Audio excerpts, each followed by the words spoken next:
창세기 25장에서부터 시작된 야곱의 이 스토리가요 35장으로 마치고 있습니다. 이와 관련해서 오늘 본문은 야곱을 중심으로 보면 그의 아들들 12명, 그의 아버지 이삭, 그리고 그의 형 에서, 이 족보가 나오고 있습니다. 성경이 이렇게 기술하는 것은 이제 한 인물에 대한 관련된 스토리를 정리하겠다라는 뜻입니다.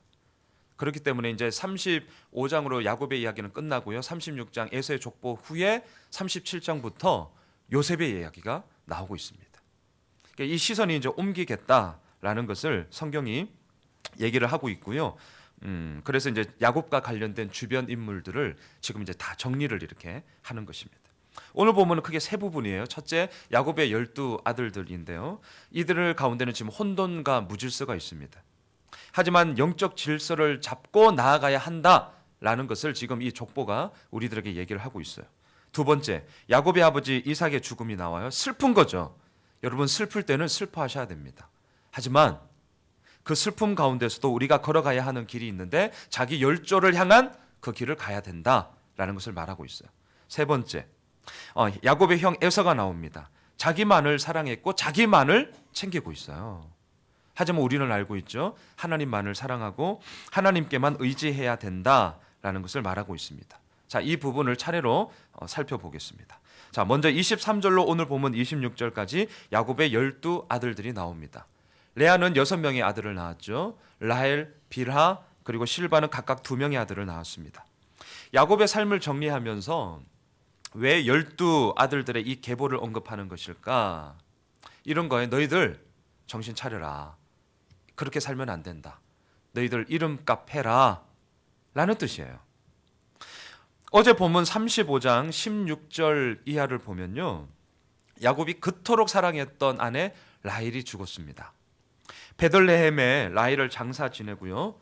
다시 길을 떠나서 에델 망대를 지나 이제 장막을 칩니다. 에델 망대라는 뜻은 약물이 망대라는 뜻인데요. 목자들이 약탈자로부터 자신들의 가축을 보호하기 위해 세운 망대, 건축물입니다. 근데 아이러니한 건 뭔 줄 아세요? 약탈자로부터 보호하기 위해 세운 그 건축물이 있는 곳에서 정령 보호되어야 할 것들이 깨지고 있어요. 그게 뭐냐면 장남 르우벤이 아버지의 첩이었던 비라와 동침을 하는 사건이 생기게 된 것입니다. 어제 본문 22절입니다. 이스라엘이 그 땅에 거주할 때에 르우벤이 가서 그 아버지의 첩 비라와 동침함에 이스라엘이 이를 들었더라. 야곱의 아들은 12이라. 그러면서 23절 오늘 이 12아들의 이름들이 다시금 나오고 있는 것이죠. 왜 이런 페룬의 사건이 발생했는가? 왜 이런 일이 일어났는가? 아마도 르우벤의 마음에는요, 아버지 야곱에 대한 반감이 물론 극도로 지금 차 있습니다. 왜냐하면 자신을 낳아준 어머니에 대해서 줄곧 찬 그 아버지의 냉담함, 그리고 자신의 동생 디나의 그 참혹한 사건 앞에 침묵하던 아버지, 그리고 자신이 아버지가 그렇게 사랑했던 그 아내 라헬의 이 장례식을 마치고 난 이후에 더욱더 그 라헬의 소생인 요셉에 대한 편애가 너무나 지극하게 더 도드라지는 그 아버지의 편애. 이 모든 것들이 르우벤에게는 용납할 수 없는 것이었습니다.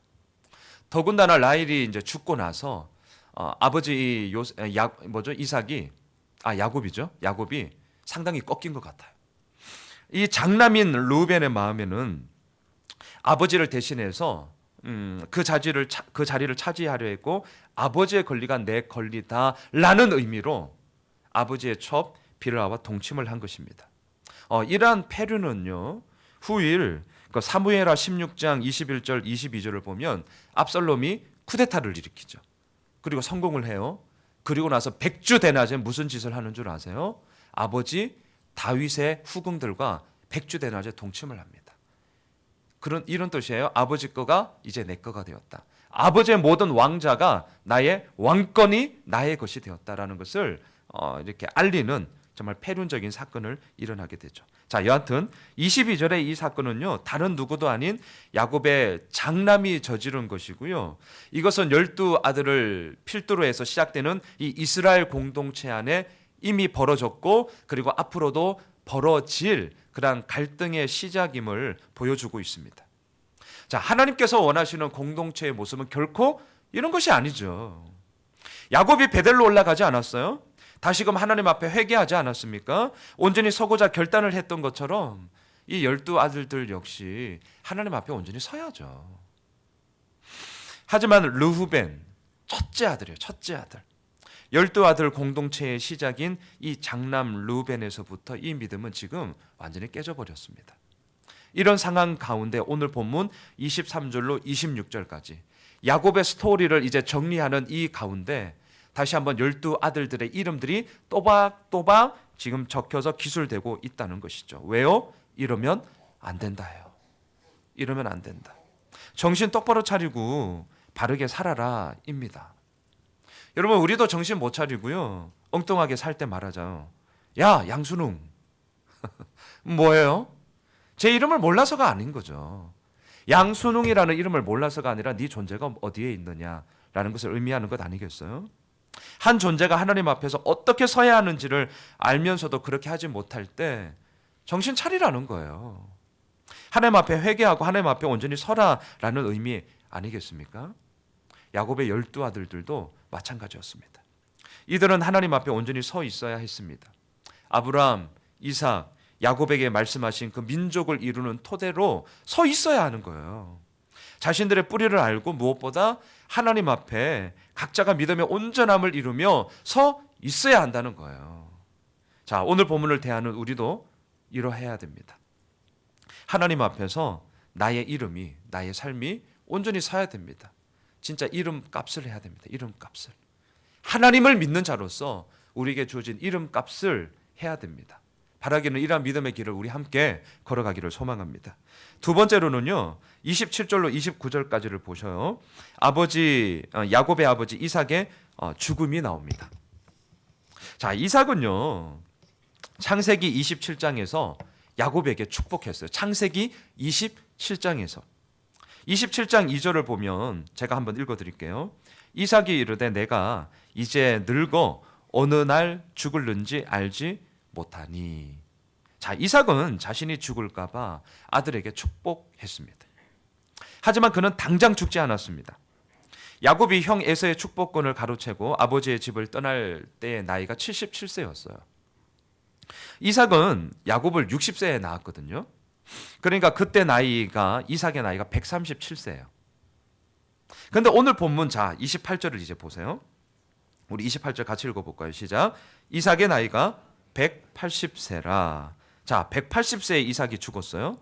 그럼 아들 야곱을 축복하고 나서도 계산을 하면 43년을 더 살았습니다. 43년을 지금 더 산 거예요. 43년간 이삭이 뭘 했는지 성경에 나오지 않습니다. 하지만 이삭의 이 마지막에 대해서 오늘 본문 29절이 이렇게 말을 하는데요. 같이 읽을까요? 시작. 이삭이 나이가 많고 늙어 기운이 닿음에 죽어 자기 열조에게로 돌아가니 그의 아들 에서와 야곱이 그를 장사하였더라. 이삭은 자기 열조에게로 돌아갔습니다. 열조라는 말은요, 공로와 업적이 있는 조상이라는 뜻입니다. 아버지 이삭이 지금 돌아가셨습니다. 이때 야곱의 나이는 120세입니다. 120세. 우리가 37장에서도 보겠지만 야곱이 가장 사랑했던 아들이 있었는데 그의 이름은 요셉이었습니다. 요셉이 17살에 다른 형제들의 미움과 시기 질투로 말미암아 팔리게 되는 것 아니겠어요? 이때 야곱의 나이가 108세예요. 이게 사건의 이 기술이 시간적으로 지금 배열되어 있지 않음을 보게 됩니다. 야곱은 그토록 사랑했던 아들 요셉을 자신의 나이 108세 때 이제 잃어버린 거죠. 죽은 줄 알았죠. 그리고 12년 후인 120세의 아버지 이삭이 지금 오늘 본문에서 돌아가고 계십니다. 야곱의 삶 가운데 힘이 될 것이 지금 아무것도 없어요. 슬픔만이 꽉 차 있는 거죠. 그러니까 오늘 본문 27절로 29절을 읽으실 때는 같이 슬퍼하셔야 돼요. 슬프다. 이게 있어야 됩니다. 자, 슬플 때는 슬퍼하셔야 돼요. 눈물 날 때는 실컷 우셔야 됩니다. 안 그런 척하는 것, 이것이 오히려 마음의 병이 되는 것이죠. 지금 야곱은 아버지 이삭을 장례합니다. 하지만 그 장례 가운데서도 아버지 이삭에 대해 야곱이 반드시 기억해야 될 것이 있었는데 그것이 바로 29절이에요. 29절. 그래서 우리 다시 한번 읽어볼까요? 29절 시작. 이삭이 나이가 많고 늙어 기운이 다함에 죽어 자기 열조에게로 돌아가니 그의 아들 에서와 야곱이 그를 장사하였더라. 이 땅에 생명을 다하고 자기 열조에게로 돌아가는 삶. 이것이 슬프더라도, 이것이 눈물 나더라도, 이것이 힘들더라도 야곱이 가야 하는 길이었고요. 우리가 가야 하는 길입니다. 오늘 하루 그런 길이 되었으면 좋겠습니다. 이 자리에 행여나 슬픔이 있더라도, 힘겨움이 있더라도 끝까지 오늘 본문이 우리에게 얘기하는 것이고 도전하는 것입니다. 자기 열조에게로 돌아가는 그 믿음의 걸음을 내딛어 나아가라. 이것이 지금 야곱의 삶을 정리하면서 우리들에게 얘기하는 메시지입니다. 자, 세 번째, 야곱의 형 에서의 족보가 오늘 본문 1절로 마지막 8절까지 나옵니다. 이것은 창세기 25장에서요 아브라함의 이야기를 정리를 하면서 그의 아들이었던 이스마엘의 족보를 거론하면서 끝나는 것처럼 오늘 본문에서는 야곱의 이야기를 정리하면서 에서 후손의 족보로 마치고 있는 그 동일한 패턴이 지금 이루어지고 있습니다. 자, 오늘 본문 보면 에서는 3명의 여인으로부터 5명의 아들을 낳았습니다. 이 여인들은 가나안 여인이었습니다. 이 여인들은 믿음의 계보를 잇는 여인들이 결코 아니었습니다. 하지만 에서는요 아버지 이삭과 어머니 리브가의 만류에도 불구하고 끝내 불신 결혼을 하였습니다. 에서의 삶은 칼을 의지하는 삶이었고 고로 400명의 장정을 거느릴 만한 그런 힘을 가진 자로 살게 되었습니다. 하지만 오늘 본문 6절을 보면요, 자, 에서가 추구한 삶의 방식이 무엇인지를 알게 되는데요. 36장 우리 6절 함께 읽도록 하겠습니다. 시작. 에서가 자기 아내들과 자기 자녀들과 자기 집의 모든 사람과 자기의 가축과 자기의 모든 짐승과 자기가 가나안 땅에서 모은 모든 재물을 이끌고 그의 동생 야곱을 떠나 다른 곳으로 갔으니. 자, 뭐가 보이시죠? 뭐가 보이시죠? 맞습니다. 자기라는 단어가 무려 6번이나 반복되고 있습니다. 성경에서 반복하는 이 단어들, 반복되는 것들이 있다면 반드시 여러분들이 체크하셔야 됩니다. 에서에게는요 자기 아내만 있었어요. 에서에게는요 자기 자녀들만 있었고요. 에서에게는 자기 집의 모든 사람, 자기의 가축, 자기의 모든 짐승, 자기가 모은 모든 재물만 있었습니다. 자, 이 말에는 하나님이 들어갈 틈이 있을까요? 없을까요? 전혀 없어요. 하나님이 비집고 들어갈 틈이 없어요. 오로지 에서에게는요 자기만 있었습니다. 자기만. 자, 자기만 있는 사람들의 특징이 오늘 본문에 보면 두 가지로 좀 나눌 수 있는데, 첫째는 모든 것을 자기가 이끌어 가야 돼요. 자기가 이끌지 못하면 떠나요. 그래서 에서는 어떻게 합니까? 그의 동생 야곱을 떠나 다른 곳으로 갑니다. 왜냐하면 자기의 이 문제가 계속해서 부딪혔기 때문에 그렇습니다. 두 번째는 약속이 아니라 소유가 기준이 되더라고요. 자, 7절을 한번 보실까요? 같이 읽겠습니다. 시작. 두 사람의 소유가 풍부하여 함께 거주할 수 없음이르라. 그들이 거주하는 땅이 그들의 가축으로 말미암아 그들을 용납할 수 없었더라. 예, 소유가 풍부하니까 얼마나 좋습니까? 네, 너무 좋은 일입니다. 목축업을 해야 되는데 목초지가 부족하니까 함께 거주할 수 없는 건 네, 이해됩니다. 그럴 수 있습니다. 그런데 중요한 것은 무엇입니까? 그렇기 때문에 그 이후에 어떻게 했느냐라는 거예요. 그 이후에 어떻게 했느냐? 어떻게 했습니까? 8절이에요. 같이 읽을까요? 시작. 이에 에서 곧 에돔이 세일산에 거주하니라. 에서는요 약속의 땅을 떠났습니다. 이게 이제 문제라는 거예요. 소유가 풍부하니까 문제가 아니에요. 풍부한 거 감사한 거죠. 감사한 거죠. 목초지가 부족하면 서로 헤어져서 다른 동네 갈 수 있어요. 이것 자체가 잘못된 거 아닙니다.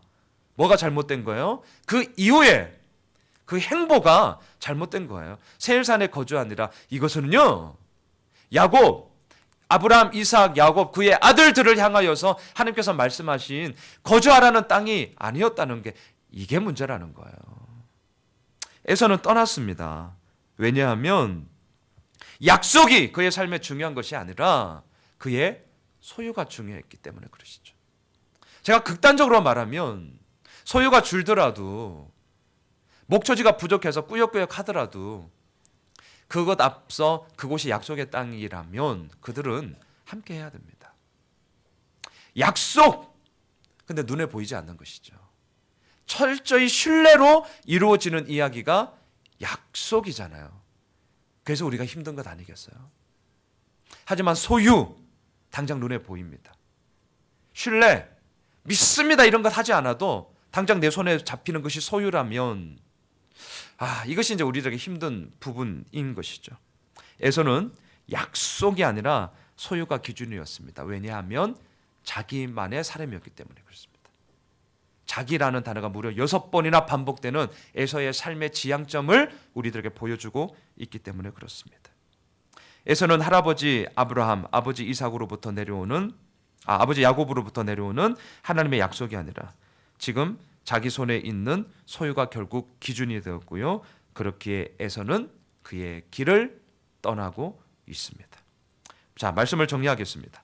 야곱의 스토리가 오늘 본문으로 그리고 내일까지는 에서의 족보로 이제 모든 것들이 다 야곱과 관련된 모든 인물들이 다 정리가 되고요. 37장부터 우리 수요일자 본문에서부터는 요셉의 스토리로 들어가게 됩니다.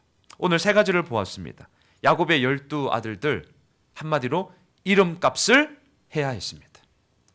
그래서 12 아들들의 계보를 다시 한번 정리하면서 하나님은 말씀하시는 겁니다. 첫째 아들 루벤의 페륜, 이 혼돈과 무질서의 삶이 아니라 너희들 정신 차려라. 너희들 이름값 해라. 하나님 앞에서 너희들이 가져야 할 것이 무엇이냐라는 것을 오늘 우리들에게도 이야기합니다. 이름값을 합시다. 하나님 앞에서 성도라는 그 이름의 고귀함들을 우리가 함께 이루어 내기를 소망합니다. 두 번째, 야곱의 아버지 이삭이 돌아가셨습니다. 슬플 땐 슬퍼하셔야 됩니다. 눈물 날 땐 정말 울어야 합니다. 하지만 더 중요한 건 슬프더라도 눈물 날더라도 힘들더라도 우리가 가야 되는 삶은 자기 열조에게로 돌아가는 그 삶이라는 것을 우리가 반드시 기억하셔야 됩니다. 세 번째, 야곱의 형에서는 자기에게만 갇혀 있었습니다. 모든 것이 자기였어요. 하지만 우리는 알고 있습니다. 하나님의 약속을 저버리고 자기가 가지고 있는 소유의 기준이 아니라 반대로 하나님의 약속이 우리를 이끌어가는 그 신뢰 가운데 오늘도 우리는 서야 한다는 것, 그것을 우리들에게 말하고 있습니다. 바라기는 자기에게 갇혀 있는 게 아니라 오늘도 하나님만을 붙잡고 나아감으로 말미암아 이제 4월 이제 한 주 남았습니다. 이 마지막 한 주를 보내는 그리고 시작하는 이 월요일 새벽 우리 모두 그 주님의 은혜를 구하며 나아가는 우리 예수양남의 모든 믿음의 가족들이 되시길 주님의 이름으로 축원합니다. 기도하겠습니다. 하나님 없이 소유가 많은 인생이 아니라 하나님과 함께 고난을 이겨내는 삶을 살고 싶습니다. 자기에게만 갇혀 있어서 모든 것을 자기가 이끌어가는 삶이 아니라 하나님에게 붙잡힘 당함으로 하나님에 의해 이끌림 당하는 삶을 살고 싶습니다. 오늘도 우리들의 기준을 다시 한번 분명히 세우기를 소망합니다. 오늘 이 말씀을 기억하게 하시고 4월의 마지막 한 주를 시작하면서 우리 모두 주님 앞에 서는 귀한 시간들이 되게 하시고 귀한 하나님의 사람들이 되게 하여 주시옵소서. 예수님의 이름으로 기도드리옵나이다. 아멘. 하늘에 계신 우리 아버지요,